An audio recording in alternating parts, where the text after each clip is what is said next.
yaa ngi wax nervi ñu gis ne aussi ñeneen ñi di leen tuddee ay missile si je me trompe pas tey jii nii.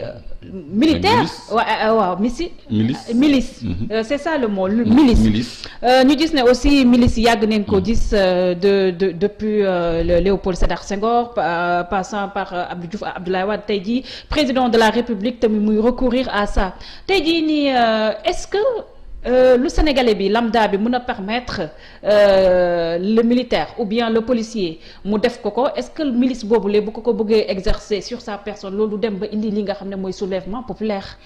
man de ñooñu bu ñëwee ci man ma jëflanteeg ñoom parce que amuñu carte bu may won ni am nañu ascendance ci man amuñu mandarga maanaam tenue bu leen di won ni dañu nekk ci mission pour Sénégal ñooñu seen ay yére bopp la ñuy sol. c'est vrai que parti dañuy am milice. bu naa ko tuddee même ay hommes de sécurité yooyu muy gën a fës ci bu ñu jëmee ay campagne on a vu diggante PUR ak APR ce qui s'est passé. mais est-ce que c'est légalisé si loolu est-ce que loi daf ko nangu aussi. non loi nangu ko mais quand l'exemple vient du sommet mais tout le monde tey jii man mën naa constituer sama milice. ak li ma gis nii procureur mënuma wax dara parce que am na jurisprudence. Les marrons du feu. donc bu ñu ko continuer lii dañuy dem ci république bananière wala sax dem ba anarchie. Non c'est-à-dire dañuy retirer à la force publique aux forces de l'ordre leurs prérogatives régaliennes. te loolu c'est un précédent dangereux. Les partis mën nañu am sax ay hommes de sécurité ça passe. mais la police bàyyi ci xalal yoon ay nervi loolu wute na ak PUR wala PDS. wala PASTEF am ay hommes de sécurité parce que ay hommes de sécurité PASTEF seen leader la ñuy sécuriser wala seen ay manifestations. beneen parti noonu mais la République la mission de sécuriser les citoyens. kooku ça incombe aux forces de sécurité. est-ce que loolu du dem sax ba désacraliser li nga xam ne mooy force de l'ordre yooyu gis nañ tey fu mu toll nii barki dem ba tey luy faire débat sur les réseaux sociaux policier bu aggropir ci kanami kii nga xam ne mooy sëriñam ñu dem ba radier ko. tey ñu gis ne aussi des forces de l'ordre ñu ngi xajal xaalal yoon ñi nga xam ne mooy ay soi-disant nervis donc est-ce que nekkul ne fu mu toll nii suñu institutions yi ci boppam ñoo nekk en crise. xam nga suñu force de sécurité yi. su ma nee force de sécurité police ak gendarmerie laay wax. ñu ngi leen commencé ils sont frustrés hein. man am naa ci ay nit mais ils sont frustrés imagine un gendarme qui fait une enquête. jàpp quelqu'un boo xam ni il a trafiqué des faux billets. ñu ñëw ci saalam fekk fa saaku faux billets photographier def preuve ki yëpp déféré ko. toi qui as fait mener ton enquête sérieuse on se lève un beau jour pour dire yow ay Kleenex nga jàpp mais on se moque de qui? De la gendarmerie. Une deuxième fois pour ñu bañ leen opposer waat cet argument je parle de Bougazelli cette fois. ñu filer ko écouter ko filmer ko. jàpp ko en flagrant délit ba moom mu avoué ko. parce que député lu ko yóbbu prison bokkul ak li ma yóbbu man prison parce que député il faut mu doon lu flagrant lu prouvé. parce que dafa am immunité pour nga tëj ko. ñoom mënuñu ni bi yoon Kleenex la. mais bàyyi nañ ko pour des raisons supposées de santé. léegi loolu c'est très frustrant pour nos forces de sécurité parce que dañuy liggéey ba pare autorité politique bi nax saayal seen liggéey parfois sax. ñu ayibal seen liggéey naan ay Kleenex la ñu jàpp ak ay lii wóorul rek lii leerul et cetera. et on apprend que les fils à papa ñu nekkoon dans l'affaire Hiba Thiam ont tous été libérés. Par liberté provisoire. Et ça pose problème. On les a condamnés à 8 mois parce que c'est des fils à papa.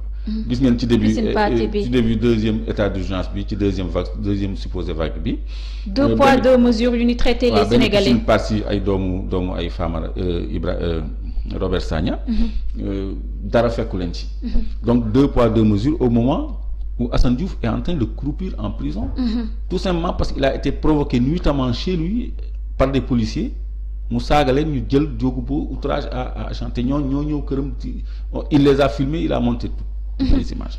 donc deux poids deux mesures daal xejul ci réew. xejul ci réew ñu décidé ba tey ci PDS ak acte yu muy teg. depuis les élections. justement parce que gis nañ ne carrément ci élection présidentielle yi kii di président Abdoulaye Wade déjà moom nangutoon dem ci élection yi. ñu gis ne aussi joxewutoon benn consigne de vote par rapport ak benn candidat de l'opposition.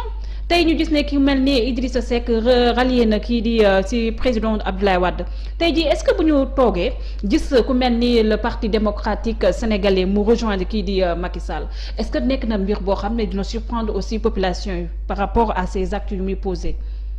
Bon, peut-être un naïf comme moi les surprendre hein, mais silence PDS bi depuis les élections dafa commencer fës. Parce que bi Maître Wade demee Conakry ba ñëw décidé ni du bokk ci élection yi tant que les règles du jeu n'auront pas été revues. ñu bëri comprendre woon nañu position boobu.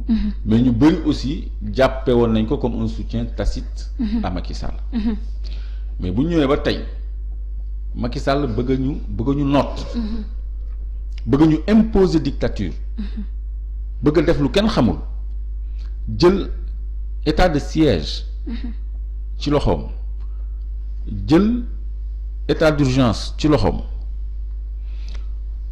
nit jóg bëgg a opposé wu à ça recours bi même buñ ci amul yaakaar sax parce que conseil constitutionnel de toute façon nguur gi lay xalamal mais recours bi day am benn effet suspensif parce que bu fekkee ni dugal nañu recours deuxième renouvellement bi parce que au bout de 12 jours le 17 dañu war a renouveler proroger plutôt la loi d'urgence l'état d'urgence parce que c'est plus une loi maintenant bu fekkee ni recours dafa dugg conseil constitutionnel day suspensif donc président day obligé mu jaar assemblée pour am renouvellement nekkatul ci loxoom parce que li ñuy teg ci loxoom balaa muy wér léegi conseil constitutionnel délibéré ne serait-ce que pour cet effet suspensif le temps que le débat se poursuive sax jaroon nañu jàppale député bi am initiative boobu donc PDS bu fekkee ni réellement dafa désolidariser wu de cette mesure ça veut dire clairement qu'il est en train d'armer Macky Sall te loolu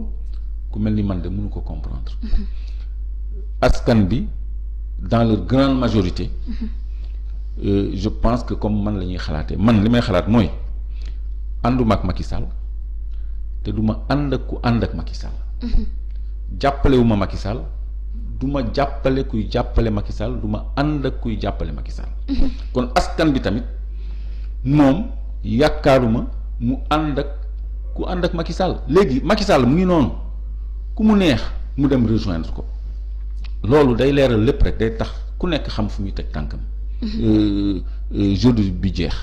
Finalement est-ce que Macky Sall am na opposition wala sax une opposition forte non en face. Non, je suis désolé Macky amul une opposition forte parce que man Pastef laa fi gis ak Ousmane Sonko comme une opposition qui joue vraiment son rôle mais même ñoom seen posture man dama ko xeeb parce que actuellement nii ñoom ils doivent battre la mesure. Voilà. Ils doivent imprimer le rapport de force nécessaire parce que ce régime-là il doit être arrêté. Il faut que ñu organiser une résistance faut que ñu joxe ay mots d'ordre faut que ñu poser ay actes forts pour won à ce régime-là que am na loo xam ni ça ne peut pas passer. Mais il y a personne pour le faire. J'ai entendu heureusement Mamadou Diop Decroix dire l'autre jour qu'il faut que ñu départir de notre naïveté, je sais pas comment il l'a dit, pour faire face à ce régime. Loolu moo fi des parce que Macky Sall de toute façon lui il est prêt. Il se prépare tous les jours, il pose des actes tous les jours. Mais à la veille de la présidentielle maa ngi fi wax keroog éliminé na 26 candidats. C'est passé. Ni mu def Karim ni mu def Khalifa gis nañu c'est passé. Sonko ñu ngi ko radier c'est passé. Yaa ngi wax policier bii dañ ko radier. Radiation bi c'est abusif. Pourquoi?